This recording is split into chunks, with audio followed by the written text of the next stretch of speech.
Alright, welcome back to the channel. We're in the Z06 today. I've been doing remote tuning with it, so I gotta take it for a run for a data log. So I figured I'd throw it in, or throw the camera on while I go.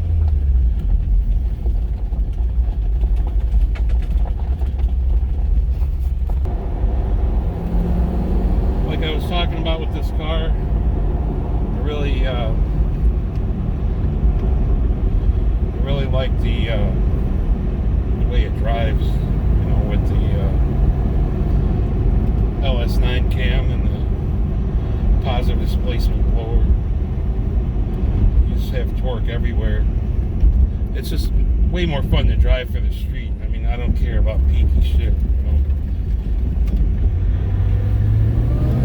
You can just leave it in a low gear and just go.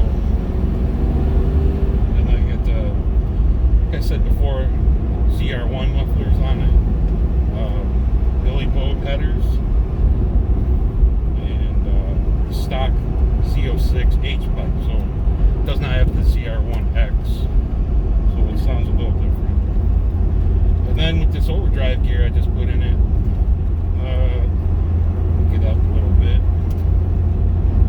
55 miles per hour is 1300 RPM. The CR1 transmission has a lower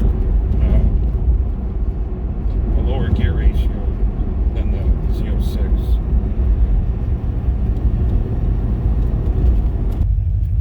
Here got the mufflers open. Still not all the way up to temp yet.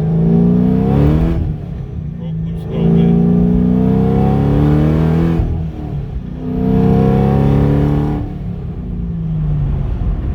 I mean, that's just barely in it, hitting 90 miles an hour, like nothing. So I also changed the tensioner pulley. So I brought my wrench, another pulley, and the other belt, just in case it wants to throw it off. I've never had that issue, but I don't want to be out here and it happens and then I don't have nothing. So I don't anticipate any problem. But what I ended up doing is putting a shorter belt on, a slightly smaller idler pulley, so that way when I'm in it, the pulley doesn't hit the cooling lines to the blower. So that's what was happening, and I can't move them because they're like hard, real thick hard lines. There's no moving those, so that's what I was stuck with. But I'm gonna do like maybe one or two pulls just through second gear, maybe once, and if maybe third gear, I don't know. It depends on if there's anything around.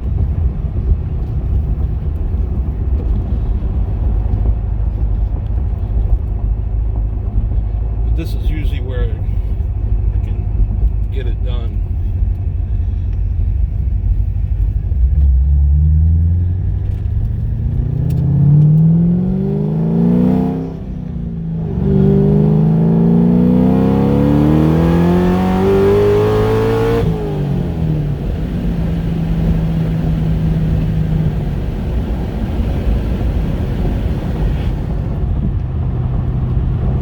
That seemed all right.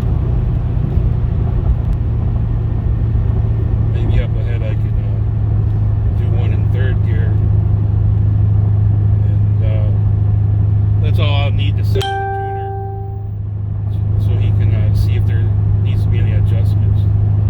I think the last one he did was going to be his last one, but we'll see. I have a wideband hooked up, an Innovate, and that's tied into HP tuners, so he can see that and everything. And then the KPA tells you what the boost level is. I think I'm around 11 pounds or so, 11 to 12. I don't know if this belt wrap or a tighter belt, maybe it might. I don't think I was getting belt slip, but if I was, maybe I'll get a little more out of it. It felt about the same as last time, so I don't think I got anything.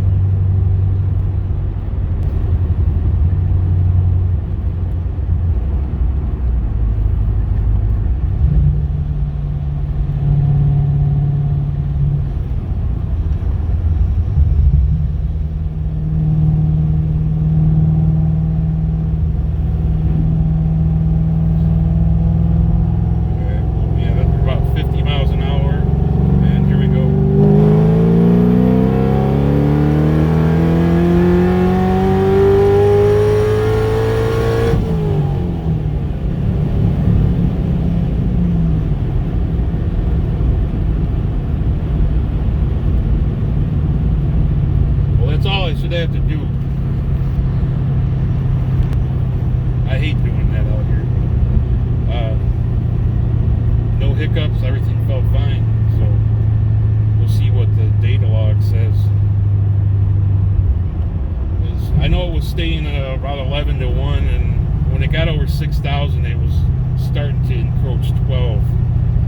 But briefly, I mean, when you watch it on the data logs, I mean, it goes so slow. It seems like, oh, it's 12 for so long, but really, you're from 6 to 7,000 is like a snap of the finger. So it's really quick.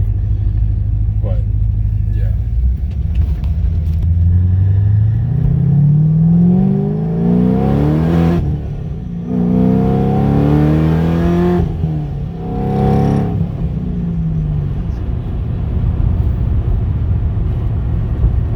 I don't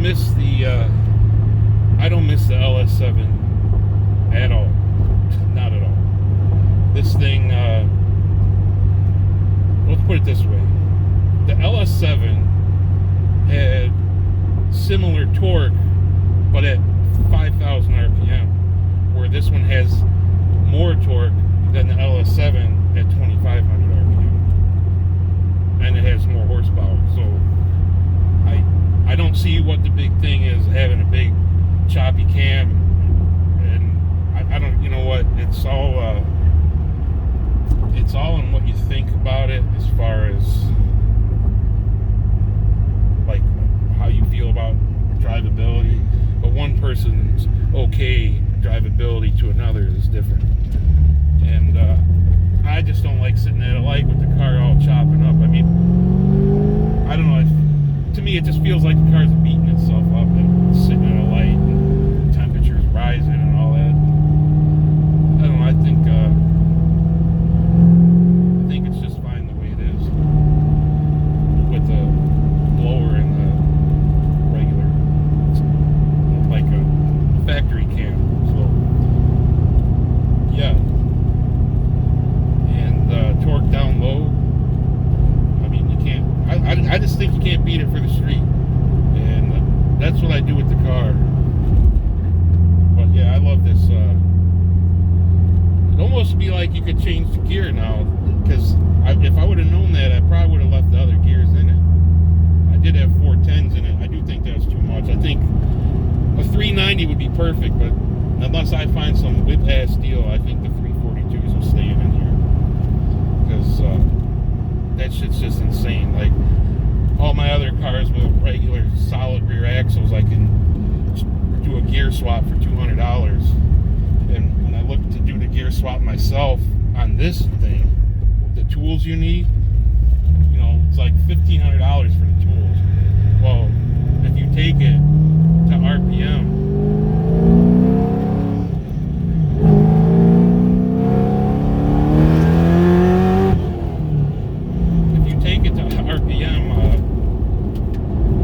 charge you a, you know, I guess the same amount it would cost you to buy the tools. So unless you're going to do these rear ends for a living, might as well just have them, because I can't see buying the tools and I'm going to use them like once or twice, unless I have somebody I know that says, hey, I can do the gears for you too. But no, forget that. I will say that doing the transmission myself was well worth it, because I did that with the tools I had in Harbor Freight shit. So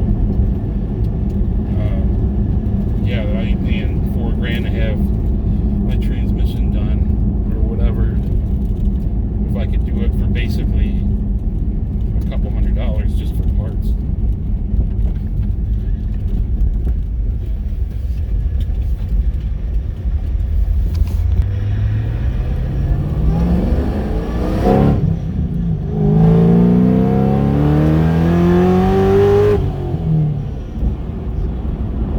That 90 miles an hour, and I was just rolling into it. So yeah, I love this car compared to before. I'm not saying it wasn't, you know, whatever, but it does that, just powers through everything. You can, it doesn't matter what gear you leave it in, it's gonna doesn't pull, well, it doesn't do that in 6th anymore. It used to actually pull a little bit in 6th with that other gear it had. But, yeah. So, I'm really satisfied with it. And the belt didn't fly off, so that's good. So as a quick check, the belt is still there and everything's fine. So no more rubbing either, because this part was hitting right here and taking out that lip on the larger pulley. And then I was able to get the shorter belt on there, but a little tighter. So, you know, up on the tensioner. So I am satisfied with that. So here's the this is the garage they have for me anyway. So just got some drag radials put on this one, so that's much better. So it looks like I hit a peak of 184 kPa and about 6,800. So that's a little more. That's a little more than I was getting before. So that must be that pulley and the tighter belt. It must be getting a little more boost. So you might have to tweak it again a little bit. It gets in the 12 range right at the end. So you might have to do something with it a little bit right there, but the rest of it seems fine. After looking at the chart, it looks like that kPa would put me at about 12 pounds. So before I was at about 11.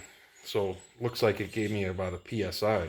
So there, I guess there must have been a little bit of slip, but it's only right at the peak. So it's mainly 11, and it hits 12 right at the end. So I don't think that's gonna make a big difference. So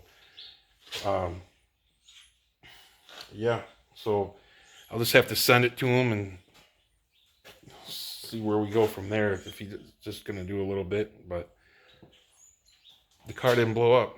So that's where I'm gonna stop this car. This car is, you know, just like my other car, this Mustang.